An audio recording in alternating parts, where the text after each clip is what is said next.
So Katie, this is your new monthly video about Yep. correspondence with members of the public.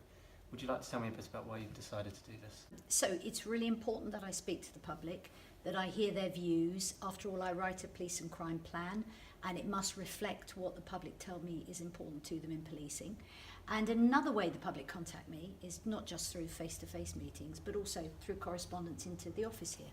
And I think it'll be fascinating for anybody watching this to know what sort of correspondence comes in. And how many people did contact you in the last month? So this month just gone, we've got almost 200 pieces of correspondence. So that'll be people writing to me or emailing me, and telephone calls as well. And that doesn't take into account when people contact me through social media as well. So whether it's across Facebook or Twitter, as they do. But yeah, it's quite a lot to answer. And what has the main thing around that been? Has there been anything on the new precept consultation and the police officer recruitment from that? Precisely that this month. So the majority of the correspondence that's come in has been about where's the money going that we've raised in the precept, and also, you know, what are we doing around police numbers? Because we've raised the precept and the public supported that, we're able to recruit, and so we will be recruiting over the next 4 years a large number of officers, which means that by 2022 we will have 200 more police officers than we currently have.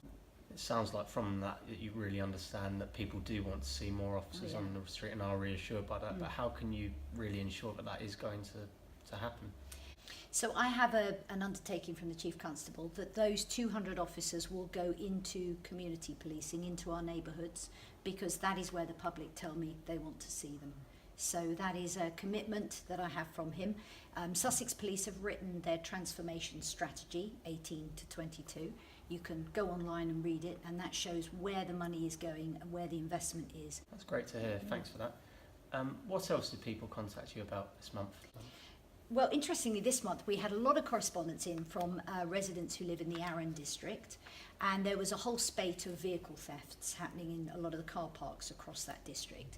So people writing in really concerned, what are the police doing about it, and so on. And the local district commander, Chief Inspector Chris Ottery, set up Operation Mini, no coincidence the name there, to look at why there were all these vehicle break-ins. And what they found was actually it wasn't just unique to that area. There was a whole spate of these thefts happening across Hampshire and Thames Valley as well.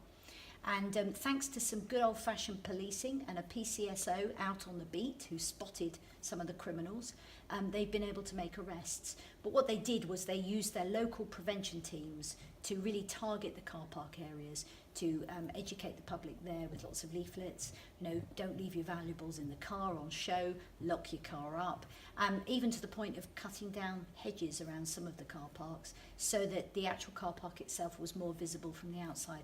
And obviously this was an operational matter, but in your role as Police and Crime Commissioner, how were you able to ensure that Sussex Police were addressing this properly?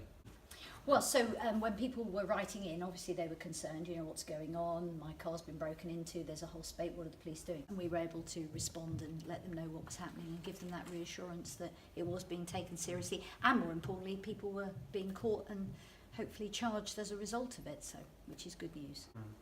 And I guess finally, one of the biggest issues that members of the public may contact you about is a non-emergency number, Oh, yes. especially with a large amount of people abandoning the calls. I mean, can you provide any assurances on what you are doing to keep an eye on this?